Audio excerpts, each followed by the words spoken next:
So, I wanted to get many videos out there, but I think I kind of want to get my geek on for at least 10 to 15 minutes. I want to talk and review Dragon Age Inquisition. There's a huge theme. The first thing I want to tackle is the idea that you are the Herald of Andraste, which is their god, or their Jesus, or their goddess. But then it's proved in the second act that it was all a fabrication, and you were lacking the real perspective, when in reality it was an Holy Mother of the Church, of the Chantry, that sent you back into the real world so you can do something and get out and warn people what's really happening. But throughout the whole game, the soldiers can come up to you after you leave the Fade, after the Holy Mother, Divine Justinia, I think it was, that lets you back into the real world after you were both thrown into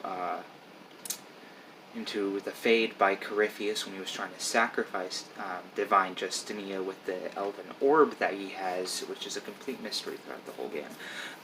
But everybody thinks it's the goddess, or the series interpretation of what Jesus or whatever god you want to think it is. So the whole game, they really chant that you are divinely sent and that you are their leader, even though the religious organization is completely bigot, has a lot of bigotry, and cannot accept other people's cultures and ways of being. They cannot accept magic. They cannot accept the elves or the Quinari. So depending on what race you play, they have more baggage against you as being a God divine sent. Like if you're an elf or Quinari, it's like, well, there's no way in hell that the divine would send another race to save the world. And if you're a mage and an elf, or a mage and a Quinari, or anything that's not human, or even a dwarf,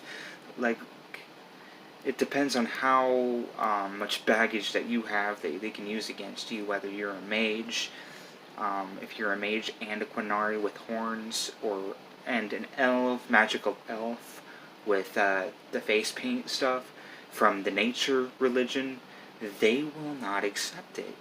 And there's that whole thing about bigotry and stagnation as kind of a mini theme there in the series.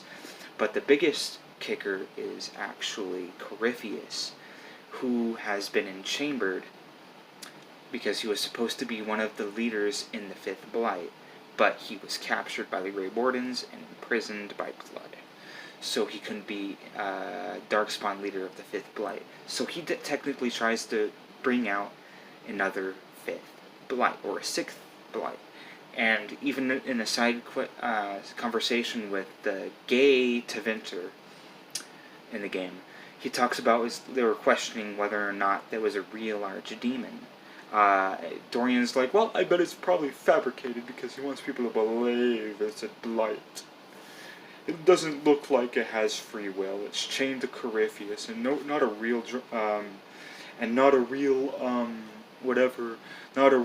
archdemon would actually be enchained to someone else, even including a darkspawn. And it all kind of makes sense on that too. But there's an entire nuance in Dragon Age Inquisition specifically, and even in Dragon Age 2, is the whole background of the Teventer, which is a big magic-ruled society.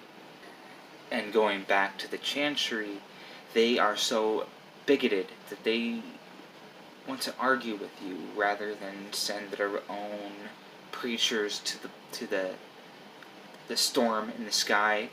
Not the storm. Not the blight. The breach, where the veil of humanity and all of real life into the afterlife and the Fade kind of are colliding. They don't want to send preachers to try to help, and no, they just want to collude with a supposed enemy, which is you in the game, and the protagonist and the Inquisition you're trying to start.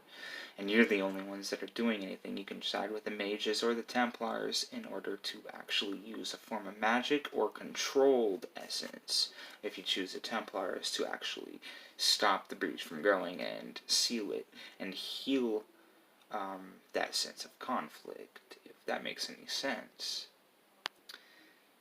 And, there's a whole bunch of debate about that, too, is that they're so in line.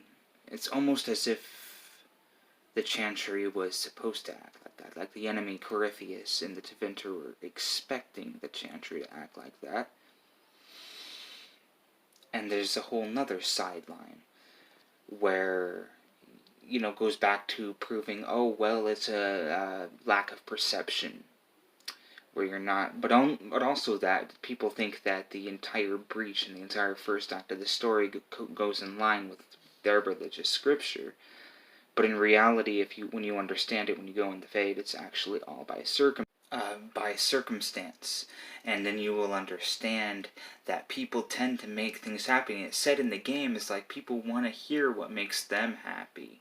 And that is how lies are spread, in order to keep a false sense of hope in a world that is so bad, bleak, evil.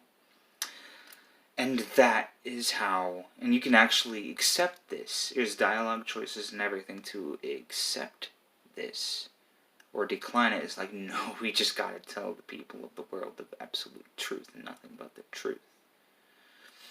But that's up to the player. And it keeps popping up, especially when you keep talking to the St. Jude figure. What's her name? Mother Giselle. You can talk to her after you go into the breach, and you can talk to her way more about how you have to fake this religious story to make people happy. It kind of goes into the main theme in real life about religion and all of this. So there's that. And it's a lot to think about. And I really just want to point out that this is kind of like a shadow. And you can kind of see the artistic measure put into this, how it's comparative to real life, how real religious mythology is spread. Would you rather hear heartfelt things or the absolute truth that we're nothing but absolute nothing on this earth? Or would you rather believe that the pagan gods got you, or that the Christian God got you? And how much would you, if you were like a leading religious person, how much would you actually lie? Especially when you fail to understand circumstance. If in the game, if you actually admitted that the entire story of you being divine and chosen of Andraste is a lie, then you have the opportunity, and then you have the chance to ruin and muddle everything that you set out to do as a religious leader and as a religious organization. Or do you want to lie and keep political power? Because of course, it's like chess pieces on the board. If you go in the war room, all those chess pieces have stories that you can respond and do, and then have specific outcomes. Every single one of them is political manipulation. In the war room, how you can gain political power as a religious inquisition. Every single one of them is political play. Almost all of them are political play in extreme amounts of ways. And it's just kind of like very similar to real life. There's a lot of pinpointers in this game that are very similar, especially since the whole ascent to godhood thing by Corypheus is actually one of the main motives and motifs of modern Satanism and Luciferianism in this modern day. Especially when you conject with conjecture, of course, compare the Tevinter Imperium with the supposed Illuminati, or whatever you want to believe, especially since they're the ones that are really controlling the real Chantry. Like it says, oh, man, or magic is below man, I think it was, in the White Chantry, in the Ferelden Lowlanders, in the lowlands. But really the lowland religions of the Chantry is controlled by Tevinter, and magic must serve man.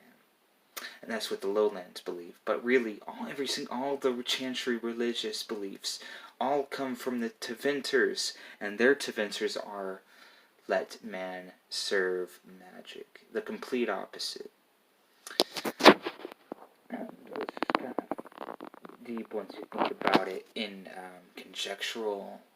A lot of conjecture there. But you always got to put it aside and realize it's just a game. They have their own artistic medium to approve to. And especially one of my favorite parts of the game is how all the images, it has an entire codex where you can read everything about every piece of lore that you read, because there's a whole bunch of reading. Every single thing you read goes into the codex to read if you want to read later, and if you click the show image, every single codex entry has an image. And every single image, almost every single image, is inspired and co-aligns with the real-life tarot. Like, for example, the 9 of Cups or the 8 of Cups goes in line with the Red Templar Knights. If you want to understand what the Red Templar Knights and how they got corrupted by evil, Templars being corrupted by evil, sound familiar? But it's 9 of Cups. If you want to look at the image and look it up, it's all based off of real tarot magic and all that, and a theurgy, a higher holy theurgy of real life tarot magic and all that. And of course, the Maleficarum are the evil mages. Look up what the Maleficarum is in real life, and you'll understand that that was the real treaty to control every single witch in Salem, and that was the treaty they used to hang all the witches in real life. But in every single Dragon Age game, specifically the first couple, and even in this game, there's a lot of argumentation of what real evil magic really is, because in the game it describes every form of magic, even from necromancy to even blood magic, the ability to control people through cutting yourself and creating runes out of blood and all that. Well, you can be evil, but really it's just an instructive force for any use, and that is one of the biggest things you gotta think about for a bit before you go into any deeper. It's just an instructive force to allow you to act as you will, as you want. Doesn't fully make it evil, but it's just a tool to be used by evil. And the game, especially the first game, makes that very clear. Because the first couple games focused on allowing you to be a blood mage. You can play that, lose your health, whatever. But in this game they removed that and replaced that with Mortalitasi, which you can play as a necromancer. Kind of missed that because blood magic was very powerful, but whatever, doesn't matter. And in the Dragon Age series, there's always this underline, especially in Inquisition, of the Tevinter, how big the Tevinter were, even with their outposts in the Frostback Basin and stuff like that. You'd understand that how big of a conflict that really is. And there's a huge idea that their own Inquisition was infiltrated by every single society other than the Ferelden's, other than the humans. Think about it, you have spies, the Quinari spies, inside of the Inquisition. You have, and we talked previously about how strong-headed the Quinari are, kind of like the Luciferians. And then you have, Morrigan, which was one of the best characters in Origins, also getting involved with the Inquisition for her own purpose. And she's a mage, and even in the game's Chantry, there's this whole oppression idea and stagnation, where they represent stagnation and the lack of new ideas and because of religious stuff. And so you have mages in the Inquisition, Morrigan, and if you play as a mage, you can call yourself out as the Inquisitor, the magic mage Inquisitor, and it's like a moment of pride. As soon as you find Skyhold, there's an option if you're a mage. So, and of course you have the Tevinter spy, or the Black Divine. And if you talk to him, he definitely hints that he is the Black Divine. inside and one of the lead members of the Inquisition. And the Black Divine is the male divine that takes control over the entire Chantry. And it's hinted that the White Divine of the Chantry is the female, while the Black Divine is the male that controls her. And all this superstition about the Vinter Imperium, and you have to think about it for a bit, is a magic-controlled society, where there is, and even if you have Dorian, the insider for the Devinter, in your crew, or in your squad, he talks about it many times, is that the Devinters have no problem with demonology, practicing with demons, or blood magic, using blood magic as power. And, Mortalitasi, which is the game's interpretation of necromancy and working with the dead. They have no moral compass when it comes to any magic, and that is how that society is ruled. So then you have to understand that is why they're trying to invade the lower lands, which is Orlais and Ferelden, is because Ferelden and Orlais have this anti-magic chantry religious stance against magic and oppression of mages in their towers and all that, and the towers broke loose, and there's no more towers, there's no more structure, there's no more Templars, and there's just all hell breaks loose. And then when you think about it a bit more, Anders and his term of vengeance or justice is really just a Tevinter word for Judex, so it's all probably just a Tevinter ploy for the Tevinters to weaken the lower lands for Ferelden and all that, and the Free Marches to weaken their status so Tevinter can invade. And, of course, so for Corypheus, the conductor,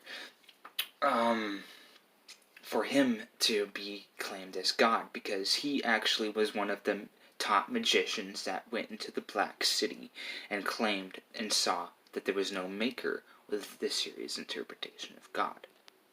And then you will really understand something. He tries to do this insane ritual, and there's a lot of ideas about the elven orb, but it was probably intended and created by Solus, who he wanted to use that and be the anchor to merge the divine realms or the afterlife with the real life and create this magical ploy where Tevinter, a land ruled by magic and the afterlife and spirituality, can actually rule the whole world. Sound familiar? But it's really just a device. The video game was just kind of a device, and I think I'm getting to the point of that here. And the Inquisition itself is pretty corrupt. I mean, like, not just the real-life Spanish Inquisition kind of corrupt, but a different kind of corrupt, where you can allow every other culture into your Inquisition. You can have mages, witches, warlocks. You can have the Luciferian Quinari in there. You can even have the goddess Morrigan of War. You can have elves and their ancient magics and their ideas of dragon gods. You have a Tevinter in there, and their entire religion was celebrating the 7 Tevinter dragon gods before they were dragged down to hell to become archdemons, which is basically what the series' interpretation of demonology is. And there's the message that Corypheus really is God if humanity, or he got contorted by a darkspawn material. He became a darkspawn leader, but before that he was a man wanting to sit in the throne of God and become godhood. And that was the whole Tevinter ploy, is to ascend into godhood and let a man rule the whole world and let the fate or their afterlife or whatever merge with reality. But that's the smaller picture, because Solus, when he awoke from as being a god, he woke up and he realized he was too weak, so he gave an elven orb to a darkspawn leader. And that is how that happens. And I want to talk a bit more about Tevinter and their acceptance into magic, because the whole thing of Dragon Age 2 was this huge war against demon magic and blood magic. Even, and then if you talk to, not Dorian, and if you let other characters talk to Dorian during the questing part of the game where you're in the squad and you're on the open world, he does comment a lot about the real Tevinter and how Tevinter can be the ultimate good. Because he thinks it as a Tevinter, it's good. It's like, well, we chain them and we command the demons. We don't have a problem with that. We use blood magic to seal these things and blah blah blah blah blah, and kind of like has this gay homosexual attitude throughout the whole of it, because that's what he is, and that's why he's not a Tevinter civilian or leader anymore, is because the Tevinter doesn't accept homosexuality, and that's why he's with the Inquisition against the Tevinter. But he sheds a whole new light. Throughout the whole series, we thought all that was evil, but he actually explains it diligently. If you have him on your squad and you have people talk to him, he explains it pretty diligently. But that's all I have to say before this ends. But in the end, Corypheus, the demigod, wasn't even the real problem. It was the Dread Wolf, or Solus, who went into hiding, was the real problem. He was the one that wanted to merge the world, and only used Corypheus and Tevinter as immortal, and immemorial puppets for his master plan. And his master plan is to bring back the Elven Bears, to bring back and end prejudice, not only that, for in the Chantry and to the elves who are ostracized, but to merge the spiritual realm, the third, and the real realm, the real world. So, you found me at last. I suspect you have questions.